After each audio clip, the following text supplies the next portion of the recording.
اعوذ باللہ من الشیطان الرجیم بسم اللہ الرحمن الرحیم۔ کشمش ایک بہترین غذا ہے کہ جو زمانہ قدیم سے بنیادی کھانے والی اشیاء میں سے شمار ہوتی ہے، اور احادیث معصومین علیہ السلام میں اس کی اہمیت کو واضح کیا گیا ہے اور اس کو عمومی ادویات میں سے ایک قرار دیا گیا ہے۔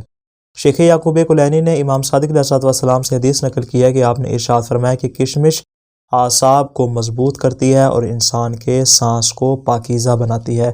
حدیث میں ہے کہ رسول کرام اسلام صلی اللہ علیہ وسلم کی خدمت میں ایک طرز پیش کیا گیا کہ جس کے اوپر کپڑا ڈالا ہوا تھا۔ آپ نے جیسے کپڑا ہٹایا تو اس کے اندر کشمش موجود تھی۔ آپ نے اپنے اصحاب سے فرمایا، خدا کے نام سے کھاؤ، اس لیے کہ بہترین طعام کشمش ہے جو اعصاب کو مضبوط کرتی ہے، درد کو ختم کرتی ہے، غصے کو نرم کرتی ہے، رب کو راضی کرتی ہے، بلغم کو دور کرتی ہے، منہ کو پاکیزہ بناتی ہے اور انسان کی رنگت کو صاف کرتی ہے۔ اور اس کو پابندی کے ساتھ استعمال کرنے پر احادیث معصومین میں بہت زیادہ تاکید وارد ہوئی ہے، اور جتنی بھی ذہنی بیماریاں ان کے علاج کے طور پر اس کو بیان کیا گیا ہے۔ چنانچہ رسول کرام اسلام نے ارشاد فرمایا کہ جو شخص نہار منہ کشمش کھانے کو اپنا معمول بنا لے تو خدا اسے فہم، حفظ اور وسیع ذہن عطا کرے گا، نیز اس کا بلغم بھی کم ہوگا۔ چونکہ یہ بنیادی علت جو احادیث میں بیان کی گئی ہے کہ انسان کے اندر نسیان اور جو دیگر ذہنی بیماریاں پیدا ہوتی ہیں، ان کی جو بنیادی وجہ ہے وہ بلغم کا زیادہ ہونا۔ تو جب بلغم کی مقدار کم ہوگی تو انسان کی قوت حافظہ اور اس کا ذہن جو ہے وہ وسیع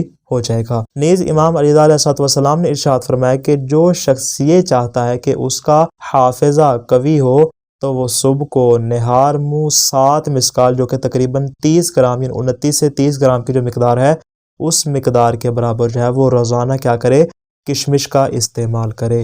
یہ روزانہ جو ہے وہ امام نے تاکید کے ساتھ اس کو بیان فرمایا ہے۔ البتہ یہ تو ہوگی اس کے وزن کی بات کہ تقریباً 29 یا 30 گرام کے برابر اس کو استعمال کرنا چاہیے۔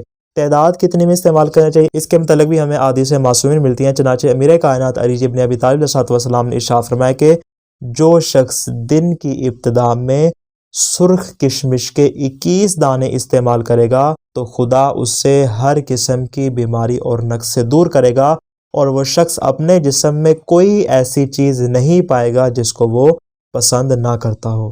نیز آپ نے ہی ارشاد فرمایا کہ جو نہار منہ روزانہ، یعنی یہاں پہ کیا ہے، روزانہ کی امام نے قید لگائی ہے کہ جو روزانہ 21 دانے کشمش کے کھائے گا تو سوائے موت کے اس سے ہر قسم کی بیماری دور ہو جائے گی۔ تو لہٰذا وزن کے اعتبار سے بھی اور دوسری جانب تعداد کے اعتبار سے بھی اس کو استعمال کرنے پر بہت زیادہ تاکید وارد ہوئی ہے۔ دعائے خالق دو عالم سے کہ وہ ہمیں ہر قسم کی بیماری سے محفوظ فرمائے۔ والسلام علیکم ورحمۃ اللہ وبرکاتہ۔